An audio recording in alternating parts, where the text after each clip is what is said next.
Hi everyone, it's Gavin J, the best thing since the woolly hat. And you're listening to the Therapy Suite right here on UK Health Radio, the world's #1 talk health radio. This week, I interview author Helen Aitchison, focused on writing for mental well-being, drawing on her 20 plus years in the health and social sector, from frontline support work with victims of domestic abuse to senior management for a national charity supporting homeless and vulnerable adults and young people. Welcome to the show, Helen. How are you doing? I'm good. Thank you, Gavin. How are you? Oh, it's after Christmas, you know, that time of the year when it's a bit of a come down, isn't it? It's all like, It is a slump. It's that January blues. I hate that. Mm-hmm. How's your Christmas and everything been? All right? It was lovely, so relaxing. I don't think I've ever had a Christmas as relaxing and stress-free. It was wonderful. So I just chilled out and ate loads of cheese and watched loads of TV and read loads. And now I'm all refreshed and raring to go for 2023. Absolutely. Helen, look, let's start with hearing a bit more about yourself and your background and, you know, what you've done and how you got to where you are today. Yeah, brilliant. Thank you. So, like you said, Gavin, I've worked my whole career really in health and social care, starting when I was 20. After doing my first degree, which was criminology and sociology, I went straight to work with victims of domestic abuse in a refuge. And I just kind of built up my career from there. I went back to uni a couple of years after that and did social work. And then I returned to the charity sector and I worked in a variety of roles, support work with victims of domestic abuse. Then I started in management. And for the last sort of 15 years, I worked for a national charity supporting vulnerable adults and homeless people. And I was a senior manager across a large area of the northeast of England, overseeing projects around modern-day slavery, veteran services, services for homeless young people and adults, and for people fleeing domestic abuse. So that's all I've ever really done. But writing is something I've only been doing for the last 3 years. And people often say, have you always wanted to be a writer? And to be honest, no, it was something I never thought about. Me love for writing started because I began reading again after over a decade of not reading because life got in the way, work got in the way, commitments. But I picked up a book which was wrote by my colleague who used to be in the police force, and it was a fictional piece based on his experiences of working with the police, and it was just brilliant. And I was dead proud of him, and the book was really exciting, and it really ignited the flame of wanting to read again. And after that book by a guy called Ian Fiddis, I just kept reading. And I was loving reading again. I fell in love again with reading after years of not bothering.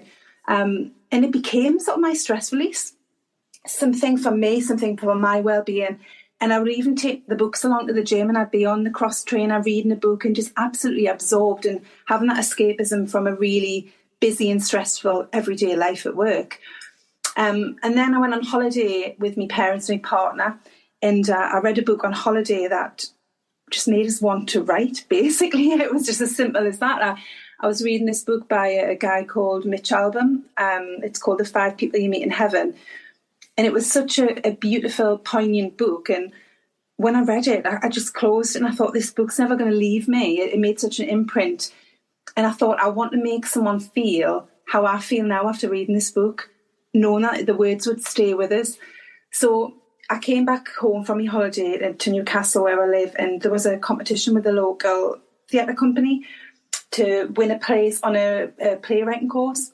So I entered and I was lucky enough to be chosen for this course, and I had no writing experience. So when I went along, there was around 30 of us, and a lot of the people on the course had writing experience, that maybe produced plays, that had plays on radio, on the stage. Some people had wrote books, some people wrote small pieces, and other people were maybe studying creative writing or English language or literature.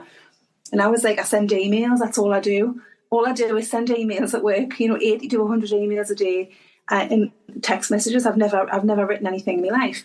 But I learnt loads and I was really inspired. So after that, I kind of got the bug and I thought, I'm just going to experiment. I'm going to try writing in different styles and genres and just find my own kind of writer's voice. And then I started writing my novel. And again, it was a stress release. It was something for me. And it was kind of like, I feel in life we're always so busy and we're depleted and we give to everyone else, and there's so many commitments, and every time's precious, and we're fraught and we're flying around, and we don't give ourselves any time for our own well-being or our own hobbies and interests. We'll have a tiny segment of the day that is maybe for us, and we're sitting exhausted or on our phones or maybe catching half an hour of a TV programme, but we don't have enough time for us. And I thought, this is something for me, and it was kind of a little bit of a secret. It was like my secret indulgence, of writing. And I just loved it. It felt like a real escape from a stressful day, or just things that were going on in personal life as well, that we all have to kind of manage. So I continued to write, and then I wrote my book, my first book, my debut novel, The Dinner Club. And as I was writing it, one of the characters is based on my grandmother, and she died suddenly as I was writing it. So she died on Christmas Day. Oh. So I began, I know, bless her, but I was lucky I had her for 38 years, and she was a belter. So I was kind of writing through my grief, and it became something else around my well-being. It was very much around, going through the stages of grief. And I was writing, and I would be in my writing room, and I'd look at the photo of my grandma, and the character was based on my grandma, and it was really heartbreaking but really cathartic and therapeutic for me at the same time. So I continued to write, and then when I finished the book, I let it rest for a while, and I looked at opportunities and options, and I didn't have a clue, to be honest, Gavin. I'd never done anything like this before. And then I sent it off to 3 publishers, and I was offered deals from 2. So I was absolutely over the moon. That's and fantastic. I know, it was brilliant. So I signed with Cahill Davis Publishing, who are fantastic. And The Dinner Club was born. It took kind of a year to get it to the bookshops and to be launched. But that was the beginning of my writing journey, and it's transformed my life. I've never stopped writing since. My next book's out in March this year. I've released a non-fiction book through my business, and I set up my business, and that was all a catalyst from picking up a book and beginning to read again myself. So yeah, that's it. It sounds like the universe aligned for you. Mm-hmm. Yes, absolutely. It really sounds that. It really does, because you was doing loads before, isn't it? You was in full-time work. You was really busy, and I think from what I remember from previous discussions we've had, you decided to make just talk to us a bit about that you kind of made a jump into your own business and writing from the full-time 9 to 5. How did that come about? So I'd never had any time off work, Gavin. I worked for the organisation I worked for 15 years, and they do some amazing work, work with some brilliant people. But I'd never had any time off. I haven't got children. I never had, I know that's not a break for people having maternity leave. I never had any time off, and luckily I haven't been sick or anything like that. So I decided to have a short sabbatical for my book coming out, because the launch, I wanted to really be excited by it. I wanted to really get involved with it. I didn't want to miss opportunities. And due to the nature of my job, I couldn't always get away on time, and there was a lot of pressure. So I just wanted a little bit of a break. So I took some time off for the launch of The Dinner Club, my debut novel. And it was just amazing. I felt so refreshed. And even though I was really busy with the launch and a lot of, comms and media stuff, I just became alive again. I felt that through COVID, I'd worked as a key worker. I would establish new services to support families in B&B and homeless people during COVID. And I was exhausted, and I didn't realise how tired I was. And I'd had colleagues who had become really, really poorly in my field. A colleague that I used to work with had actually died.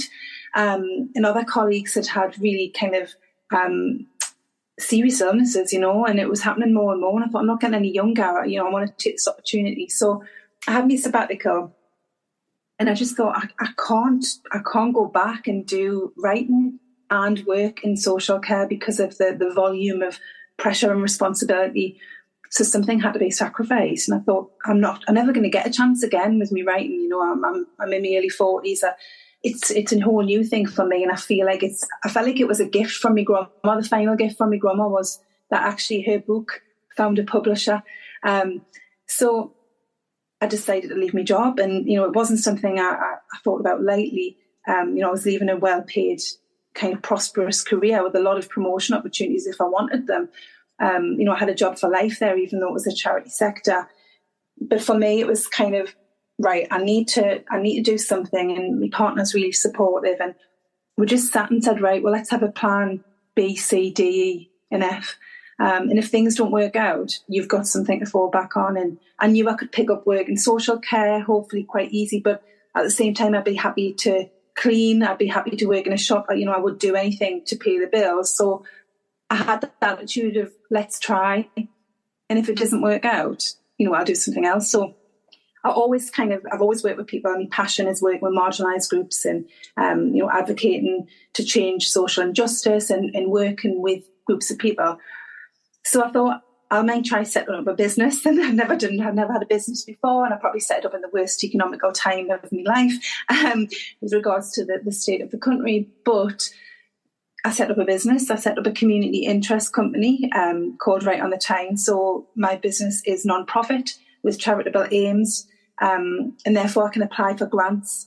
So with the help from a local organisation called the Business Factory, I set up the business. I registered it with Companies House, and I built it up, over the last kind of 6 months, really, still finishing off working at my full-time job and kind of going down to part-time and then leaving and then going straight full-time to the business.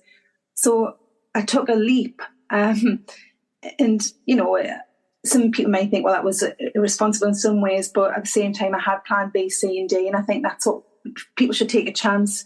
Yeah. I don't regret that. It's the best thing I've ever done. 6 months, I've realised it's the best thing I've ever done in my life, and I'm happier and healthier than I've ever been because I'm not stressed and I'm doing something that I love, and that is making a difference. And it's still got the kind of heart of what I want to do and the ethos of supporting people. But I've combined my new love of writing. It feels like a dream come true. It does. It sounds like a dream. I mean, there's those of us in 9 to 5 which would love to break that barrier, and people like yourselves are inspiring. Thank you. I think it's nice for people to listen to people that take calculated risks, plans, and make plans to move on to other things that they want to do. Because things, I think in life, objectives change, don't they? You start off wanting to do one thing and you thought this is the way forwards, and as time goes by you think that actually now is the time for me to go on and achieve other things. There's other things in life, and you only live once kind of situation is one of those things, isn't it? So the best thing you could ever do is live your dream, live what it is you want to or feel that you're here to do. Absolutely. And we'll just put ourselves down, Gavin. I think it's always a negative that we think of first, and it's really hard, and there's a lot of obstacles, but there's a lot of help. There's so much help in everyone's local authority to set up businesses and to get free advice. And there's a lot of networks online. There's other business people who might do something completely different to you, but the models are fundamentally the same, and just getting support, and a lot of that's free. And I think people are just quick to say, I haven't got time, or I can't do that. And we're all very negative, but I think the only feeling is never trying, really. Absolutely, absolutely. We're just going to a quick ad break and we'll be right back. UK Health Radio, the station that makes you feel good.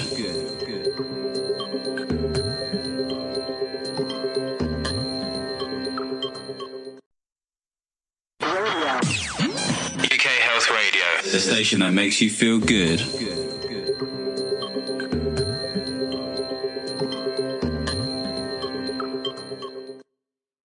So I think you touched on it slightly, that, and I was going to ask, I mean, it sounds like writing for you was also helping to improve or just maintain your well-being. Mm-hmm.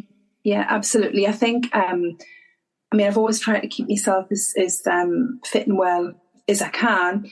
I go to the gym regularly and I eat a balanced diet and everything in moderation.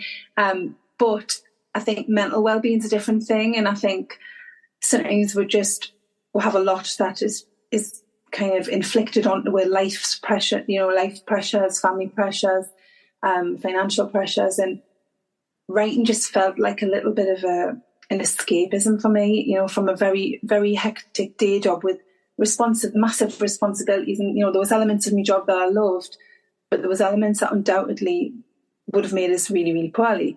And I wasn't one to ask for help.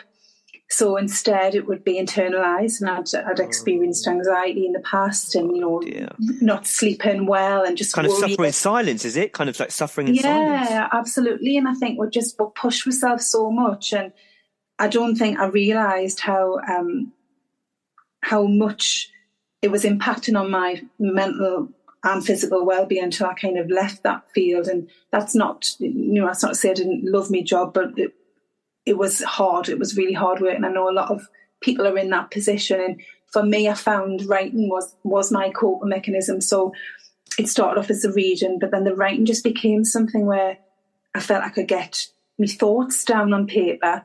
Even something like a poem. I started writing poetry, and a lot of that was about grief. A lot of it was quite dark, but that's what I needed at that time. I needed to go through those emotions and to go through those processes. But then writing became something that was both cathartic and therapeutic, but also uplifting. And I'd be writing things and I'd fall in love with the characters I was writing and the quirks of them and the humour of them and the behaviours. And it just became something that I thought was for me. This was for me. It wasn't anyone else. It wasn't about anyone else. It wasn't for anyone else. It was for me. So it really helped my kind of well-being and just give me a real way to dissolve the pressures of everyday life. Yeah, no, completely, and it's quite interesting. Yeah, I think when people, and I've heard this before from people, they go on holiday or they have a break and then they get ill, they get really ill. Yes. And it all catches up. Totally. It's happened to me before. I mean, I remember this must have been about 5 years ago. I mean, I work in local authority, and I had and the time I really take some time off is over Christmas. And I took after a day or so, I became so ill. Yes. It was not even funny. I was really unwell, and it was a flu, basically. Yeah. But I think your body is just fighting it until, you're in that fight or flight sometimes. Absolutely. And you got that adrenaline rush going on, and you're dealing with stuff, and then you get that little bit of break and you're relaxing, and then your immune system starts punished. So it's interesting what you mentioned about stress, and it was only afterwards you noticed. You knew anyway, but afterwards you really knew how much it was affecting you. Absolutely. And now, even things like posture, and I used to have aching shoulders because I'd be kind of crunched over my laptop all day, every day for work, and not getting any time to have a break, flying around from appointment to appointment, and just really unhealthy lifestyle. And I think we'll always think this won't happen to me, but it started to happen to people around me, and people were saying, look, you're stressed and you can't go back to that. And, so-and-so's had a heart attack, and it was too much for us. And, I'm pleased that I kind of, I did what I did and I enjoyed my job, but health comes first. And I think sometimes we're going around with blinkers on and putting other things and other people before well-being. And we can't give anyone, any of us, if we're not 100%, we can't give 100%. So it is hard. And, I think I did it for a long time, probably much longer than what I should have. But now, I think for listeners, there is options out there for people, and it's about having that support and research and having plan B, C, D, and E. So yeah, it's definitely doable, and I'm in my 40s and I have done it. So I think anyone can do it. Which is fantastic. And I think for you also really hit home because you mentioned, unfortunately, you knew people that had become unwell. Really unwell. And we're not to say it's the job itself, but life's too short, isn't it? It just kind of brings home that, when are you probably started questioning yourself, when are you going to make a move? And, the voices, when you're just, that self-talk, that kind of self-talk where you're saying to yourself, well, look, when are you going to make a move? What's going to happen now? What are you going to do? And you mentioned about uncomfortable emotions, but that helps you to move forward, isn't it? Because the thing is, I think motivation to do anything, there needs to be an emotion before that. Whether it's to leave something or go to something or do something, and that kind of thing. But it's bad when things happen. When negative things and really traumatic things happen, to give with a push.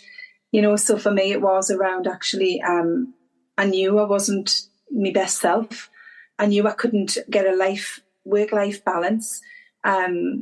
Colleagues were having heart attacks, and a colleague died, and I was getting older, and people around us were getting ill. And I thought it's attributed to lifestyle. A lot of this is attributed to lifestyle. So I think there's so much in life you can't control, but there is things you can control. And if you can control them, try your best to control them. So, yeah, I think it's really hard for people, and everyone's circumstances are different, but there is a lot of support for people out there if they want to set up their own business, or if they want to look for a change in career. Both through peers, through online support, but also services. And if we don't access community services, they disappear because the scene is not needed. So if people are interested, they should do some research locally and nationally and engage with the help and support. Of course, absolutely. That's brilliant advice. What issues and themes do you explore in your writing? So I think a lot of my writing is informed by my career, my social care career, and by my own life experiences. And I think experiences that none of were immune from. So things like relationships, relationship breakdowns, bereavement. But a lot of the issues I try to touch on, a lot of social issues and issues that readers may have experienced themselves, or may have friends and family members who have experienced. So I write about homelessness, I write about addiction, I write about physical and mental ill health, domestic abuse, relationship breakdowns. But I also write about hope and about resilience and about friendship and love and strength. So I try to get a balance and try to be really realistic and well researched in my writing. But I think it's got to feel like real life for people, and real life is up and down. So it's important to have positives and have a bit of humour in there. I always try to put a bit of joy to humour in my writing. But I think it's important to cover serious issues as well. And I write how I like to read, and I like to read about human connections and human psychology. So a lot of my writing has in-depth relationships with self and with other people, and emotions. Give us some examples. Let's start with substance misuse, some scenarios that you've discussed in your book. A thriller, which I haven't done anything with yet, but it's a 3-part thriller, and that is based on a serial killer who is murdering homeless people in a rural community. So it covers homelessness, but within that it also covers addiction and recovery. So I've spent a lot of time working with people in recovery. I'm not in recovery myself, but spend a lot of time working in managing services around recovery and staff who are in recovery. So I feel like I've got quite a good understanding. And I think things like this are really important to raise, so people can see that there is support out there, but also that addiction can happen to anyone, regardless of background and circumstances. It can happen to anyone. We're all vulnerable, and that there is support and that people can overcome it. So I try to write about the reality and sometimes the grittiness of a topic like addiction, but also the fact that there is a pathway out of that and there's support. So hopefully people read my books and get a little bit of an awareness around certain issues. I don't claim to be an expert in everything, but I try to write with a human touch as well, and have empathy within my writing, and empowerment within my writing. So I hope people read about certain issues like addiction or like domestic abuse. So domestic abuse is covered in the Dinner Club. So is homelessness.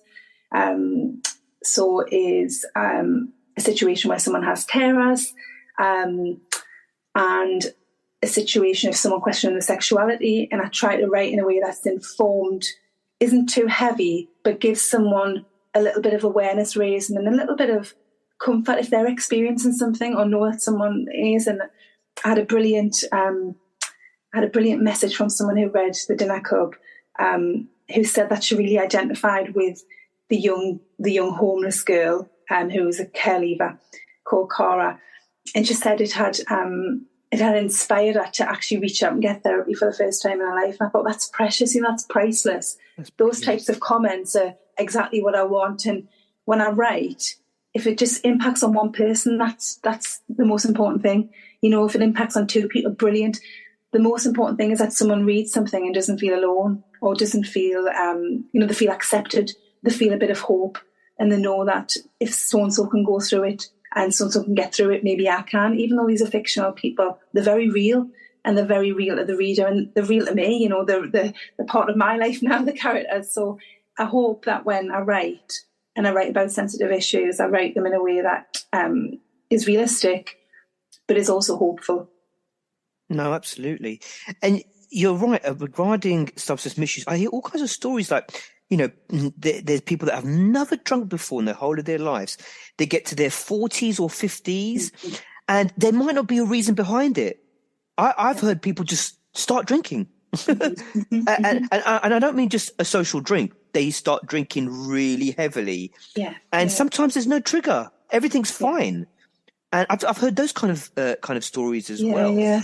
Yeah. Which is, I just find it, I don't know, I've no idea. I mean, have you heard of that kind of thing yourself before? Absolutely. And, functional alcoholism is a really, really, really popular is the wrong word, is something that can be really significant and really,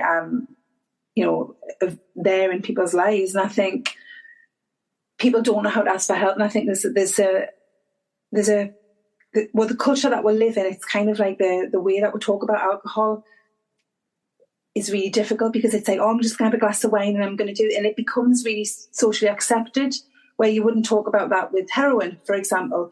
So there's a real split between addiction and substance misuse, and the way that people can maybe ask for help in certain ways, because it's so normal and it's so common for people to talk about, I'm going to have a glass of wine at the end of the day, and this weekend I'm going to have a big blowout, and it's really difficult. And I think I would hope that, through bits and pieces that I might write, or other writers and people who can share stories, do a little bit around dissolving some of that stigma. And I've been doing some work through me community interest company, some mentoring, and I've just been supporting a lady who is trying to write her memoir, and she's in recovery from alcohol misuse, and it's brilliant actually, and really kind of raw, and really cards on the table about what she's experienced and how easy it can happen, and how socially accepted it is, and how people don't.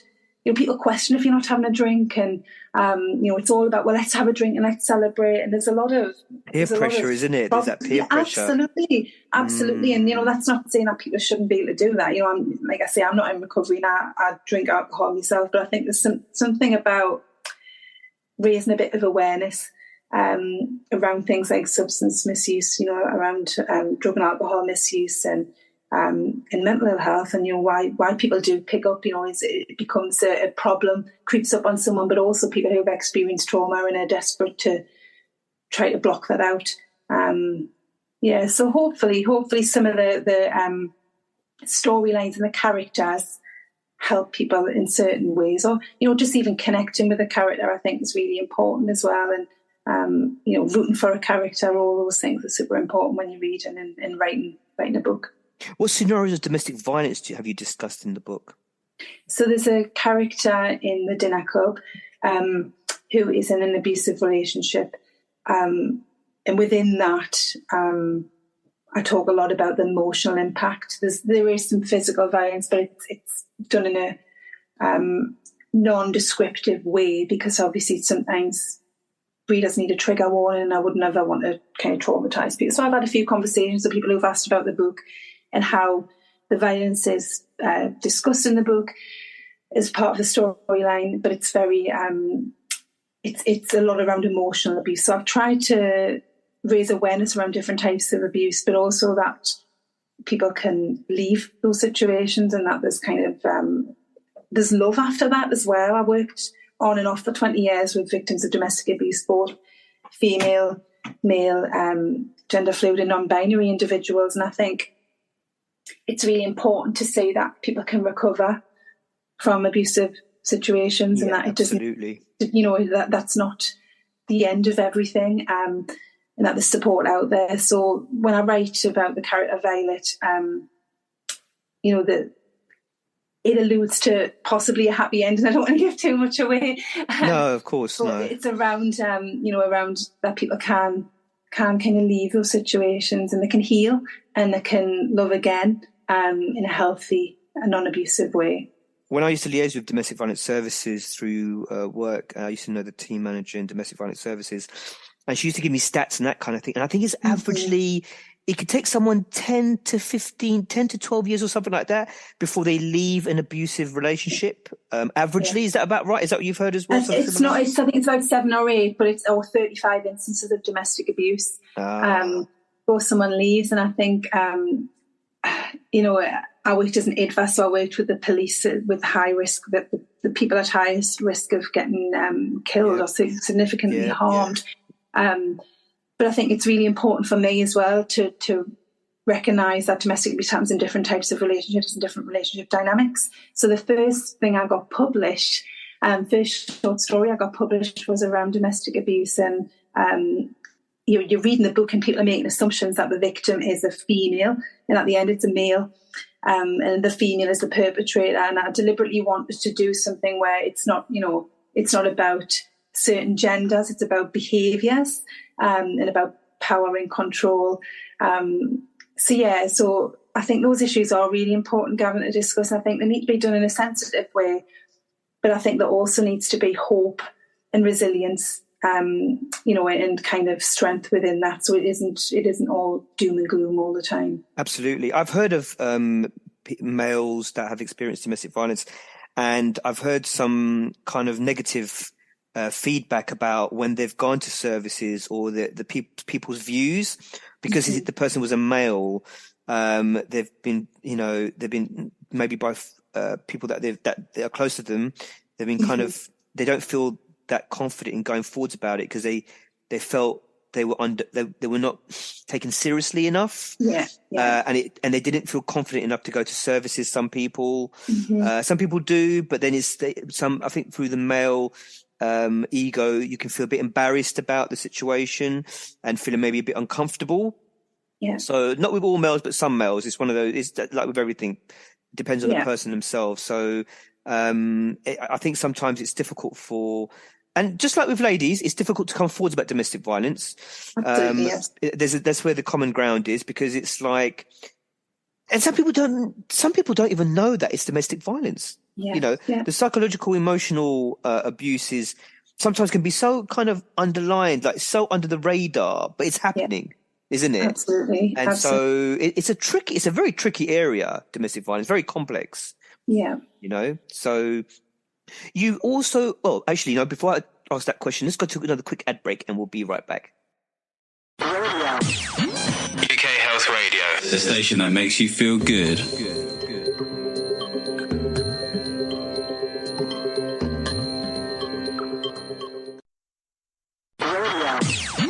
UK Health Radio, the station that makes you feel good.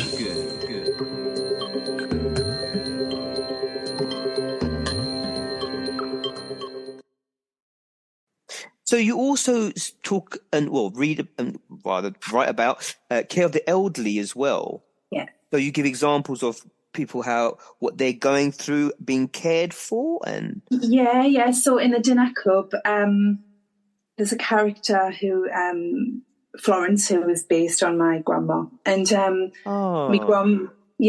So she was a bit younger than my grandma. My grandma was 95 when she passed, and Florence is in her 80s, but. Very much based on my grandma. So my grandma had a stroke and she had carers, and actually there's a character in the book called Jessie, and Jessie's a real person called Jessie, who was my grandma's carer.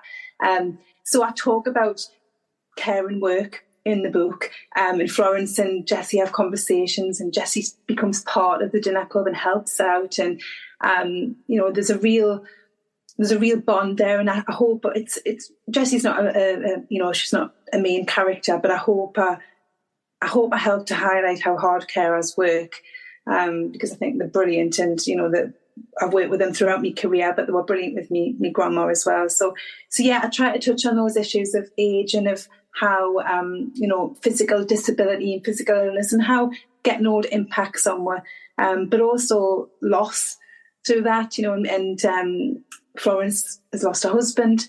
She lost her husband many years ago, and she's had many years without a husband. So that the void of loss That's in people's lives as well. So yeah, I try to write about different diverse characters, and a lot of it is on my own work experience, but my book that's coming out in March is very different to that. So my book that's coming out is it's inspired by my dating disasters. And it's very Bridget Jones, so it's a bit more of a kind of light-hearted, romantic comedy book around someone's search for love. So it's a little bit different. But yeah, I try to have the relationships within that and dynamics of relationships and the psychology of human connection in that as well. But it's a bit more light-hearted. Yeah, I know, of course. What advice would you give to someone wanting to set up their own business? So I think absolutely access help that's available in your local area. The libraries in local authorities often have a lot of links to business services. So I've got TEDco in my area who are brilliant. I think they're a national service. There's often people who will actually work from the library and offer free advice and free support. I think it's really important for people to connect to other small business owners and get advice from small business owners. And that might be through a network within the local community, or it could be through social media. There's a lot of training available free to people. Training organisations like Learning Curve, who are all an online training company, they offer free training. So I did a business startup course with them, and it was brilliant, really, really helpful, all free. So there's a lot of online support courses, connecting with other business owners. I think it's really important to have a business plan, and a lot of business services can help you with that, but you can also get advice online. So I think you've got to do your research. I think you've got to have a plan B, C, D and E at least, and have support around you. I think that's really important. If you haven't got support, as in family members or friends, to find that support online through the likes of social media, where you can network with people, go to events, and just kind of expand your network, really. Brilliant. What do you think some of the positives and negatives are of having your own business? Oh, I think the positives are you have real autonomy. It's really refreshing, actually, for me to be able to kind of do what I want to do in a way, Gavin. And just to feel that it's my baby, it's kind of right on the tine is my baby, and I'm nurturing it and nourishing it and seeing it grow is brilliant. It's amazing. I think that's a real positive. I think being able to meet new people is a real positive, because I think when you've been in a certain career, you maybe not, your networking maybe hasn't been as much as getting out there and doing things yourself. You've got to push yourself to do that, so you meet new people. Being your own boss is lovely. It's good and bad. But it's nice, it's nice to kind of have to do my own thing and not be part of, not that I necessarily had it in my role, but like office gossip. It's just lovely. It's really refreshing. Choosing the hours that you want to work, I think, is a real positive. So if you want, for example, I'm trying to do more Pilates in my life, so I'm thinking, right, every Monday I'm going to do Pilates on the Monday morning, and that'll be my time. I wouldn't be able to do that if it was 9 to 5, Monday to Friday, so I can be flexible. And to be honest, I remember when I set up Right on the Time, I spoke to a lady, she was a financial advisor, and it was all free. And she said to us, I had a good chat with her, and she said, financially in a couple of years' time, if not within a year, you'll be better off than you would have been in a 9 to 5. And I was like, really? Really surprised. And I think, you've got to work hard, and that's probably a disadvantage for some people. You've got to work really, really hard, and I've done 70-hour weeks for a long time. 70 hours, that is unreal. So what time does that start? What time do you get up in the morning to do that?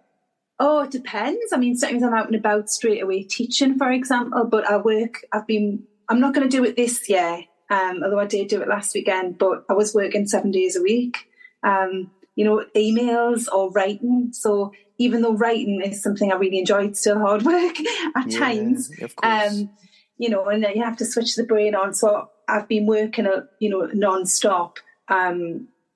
and you have to put that in. But for me, I hope to get to a point where I'm building up my portfolio through my business. So you have to put the graft in, for the first 12 months in particular, because that's when you're making those impressions.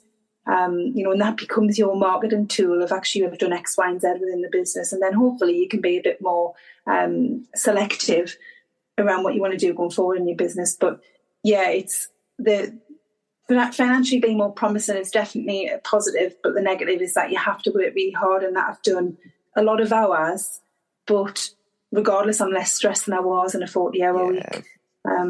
Did you enjoy it? You enjoy it as well. Absolutely. So it's not like you're working, really, is it? You're just it's like a hobby, really. It's like a hobby. I was just going to say, yeah. It's brilliant, and as long as you keep boundary to a degree, and you have some support around you, in some way, shape, or form, I think it can be the best thing ever. And for me, in a very short period of time, it's changed my life. Which is brilliant. What advice would you give to someone who would like to develop a career in writing, basically? I think that one of the most important things to do is read. I think reading ultimately makes you a better writer. And it got me into writing in the first place, but it definitely makes me a better writer. I still read 50, 60, 70 books a year, and it definitely improves my writing. I think experiment with genre and style is really important, and that's how you find your writer's voice. And you'll always write better if you find your authentic voice and you stick to that authentic voice. So don't try and be something you're not or someone you're not. Be yourself, and your readers will relate to that, and they'll absorb that, and they'll like your style as a writer. That's you. Be your authentic self. People can tell when you're not being authentic. So I think that's super important. But that's about experimenting and finding your writer's voice. And I think getting support, Gavin, is really important. Just like when you've got your own business, writing is part of your own business. So I think there's a brilliant online support network through the likes of Instagram, Twitter. I've made friends across the world who will be friends for life. From a click, we've been connected ever since, and it's been brilliant. And it's lovely, and that's really important for people. If you've got local support like a writing group, brilliant. Or even a writing buddy that you can be accountable to is really important. But everyone can access, hopefully, if they've got internet connection, can access an online community, and I think that's really important. I think it's a lonely world being a writer, so you have to have that connection. No, absolutely. And what's your plans for 2023? You've got some book launches coming. Is there anything else? Well, quite a bit. It's exciting, actually. So I've got me with Cahill Davis Publishing. I've got my second book coming out in March, beginning of March. That'll be available at pre-order soon. That's The Life and Love Attempts of Kitty Cook.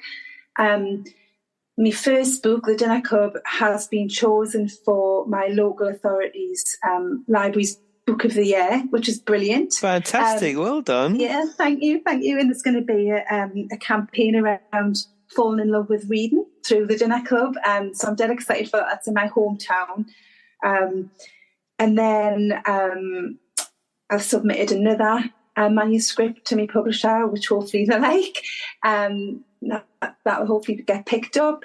And then with regards to Right on the Tyne, my community interest company, I've got some money from the National Lottery Community Foundation to do teaching with women around mental wellbeing. So that's really exciting for the year. And I'm doing some work with a local recovery charity, which will be brilliant. A bit of ghostwriting, and I'm doing some work with some women in a deprived area of Newcastle around resilience and strong women. So there's loads going on. It's really diverse and really exciting, and hopefully I'll get a chance to continue to do some writing myself for books. But yeah, I'm just dead grateful, and I'm really excited. Helen, thanks for today. It's been really useful. Where can people find you if they want to maybe just touch base, maybe get some advice or anything like that?